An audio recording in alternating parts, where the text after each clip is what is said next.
Arthurs on your right, Jim Davis on your left. Now, I was going to say one of the draws to playing Tron right now is that you get to main deck Relic of Progenitus, which is quite strong against Arclight Phoenix.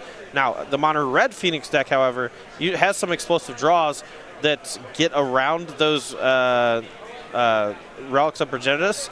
And here we're going to see if Martial Arthurs can piece together something against Tron. Yeah, Arthur as well is on the play. Davis just started with Mine into Chromatic Star. Arthur is going to work. Manamorphose, Fork Bolt, light up the stage. Going to exile a Soulscar Mage and a Mountain for next turn. Yeah, Fork Bolt pairs super nicely with Light Up the Stage because it can knock off a 1 toughness creature, and then you can follow that up with the Light Up the Stage because you do the damage to the opponent as well. Jim will use his star to make green mana, play a power plant, and then cast Sylvan Scrying, goes and finds a tower. Online for turn 3 Tron. Let's see exactly what Arthur has in store for him on turn 3, though. Yeah, I mean, he kind of is incentivized to play the Mountain and the Soulscar Mage from the Light Up the Stage, but other than that, I'm curious what he's got. It looks like just a passing of the turn, and something like Karn, Wormcoil Engine, even a Giant Walking Ballista here could be quite good for Jim Davis having that 7 mana on turn 3. And it looks like Jim actually has choices here. You know, there's the Wormcoil Engine in hand, or maybe it's an Ugin he can't cast just yet, but Chromatic Star, Wormcoil Engine, still a pretty good turn. Yeah, Wormcoil. Oh, no, that's all she wrote. This Mono Red Phoenix deck without the card Arclight Phoenix, completely crippled by that 6/6 Death Touch and life-linking creature that is Wormcoil Engine. And even if you kill it, you get 2 more. Lava Spikes versus Lifelinkers. It's not historically a good matchup for Lava Spikes. Huh. Well, I don't really have much else to say. That's Tron. Hello, I'm a ragtime gal. Now, the sideboards here for each player, Jim Davis is going to have to go cutting his curve a bit. He's going to probably trim things like Ulamog the Ceaseless Hunger, at least go down to 1 if he has 2 copies, which I believe he has 2. Most lists play 2. Maybe just trim some of his fat, bring in some anti-graveyard stuff, bring in some stuff like Thragtusk. You know, wants to be able to play around Blood Moon as much as possible, and that just means having cards whose curve is lower overall. And this is actually a matchup that Martial Arthurs probably figures to be pretty good. Very fast, aggressive deck. He can usually take Tron down a peg just by getting onto the battlefield very quickly. He does have some Blood Moons in his sideboard. Are you interested in all 3 copies of that? Normally I would say yes, but my versions of Mono Red Phoenix usually play Desperate Ritual, so you can occasionally turn to the Blood Moon. And of course it's going to be a great card against Tron, especially on the play. You know, if they don't have a Disenchant for it, it's just going to buy you a lot of time.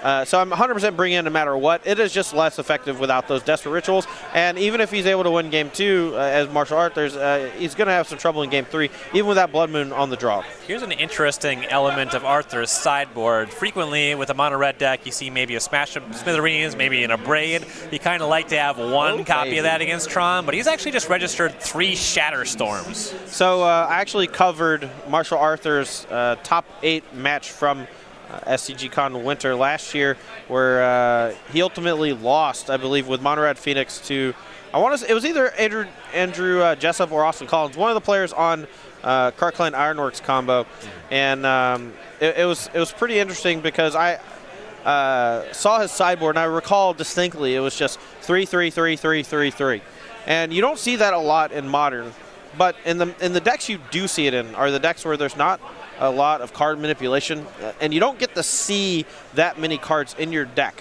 you know. And here, you know, Marshall has a clean 3-3 all down the line. Dragon's Claw, obviously very strong against Burn. Surgical Extraction, very good against Phoenix as well as Graveyard decks. Shatterstorm, which is going to be the preferred disenchant effect of choice out of Mono Red just because of how powerful Welding Jar is in those Grixis War Prison decks. Something like a Braid just doesn't cut it anymore. Yeah.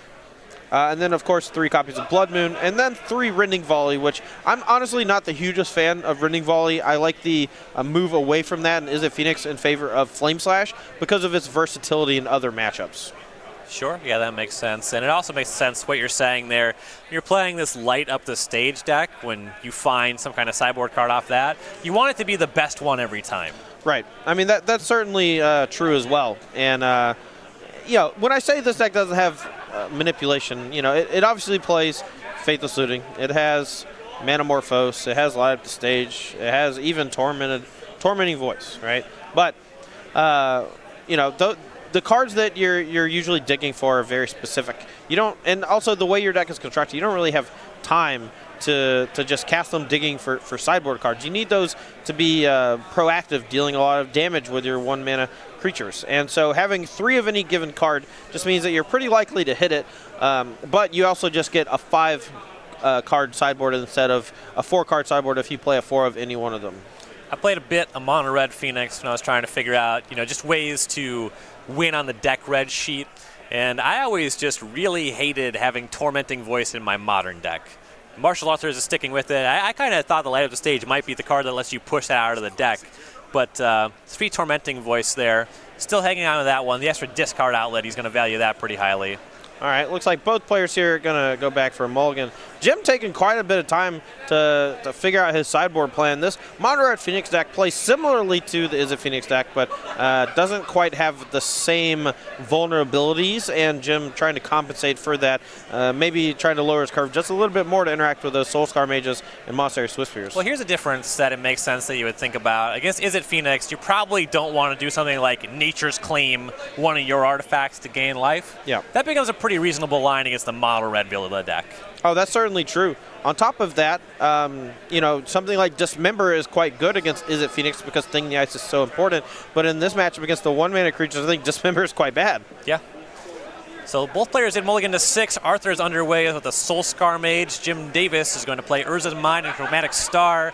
Second Mage for Arthur's. We'll see if there's a second land. There's not. Yeah, that's unfortunate for Marshall. That stumble here. Those 2 Soulscar Mages are quite good in the opener, but without a second land drop, there's a chance that Jim's able to just put a stranglehold on this game in a hurry. He doesn't have Tron yet, but found Ancient Stirrings off of the draw and found another Tron piece, so if he can find that other one, he might be able to cast something like Wormcoil Engine as early as turn 3. Tron finds a way. Yeah. Why would you not have it? All right, Ian Malcolm, come on. That's a good reference, man. I'm happy about that one. No, that's a nice one. I don't care what you say.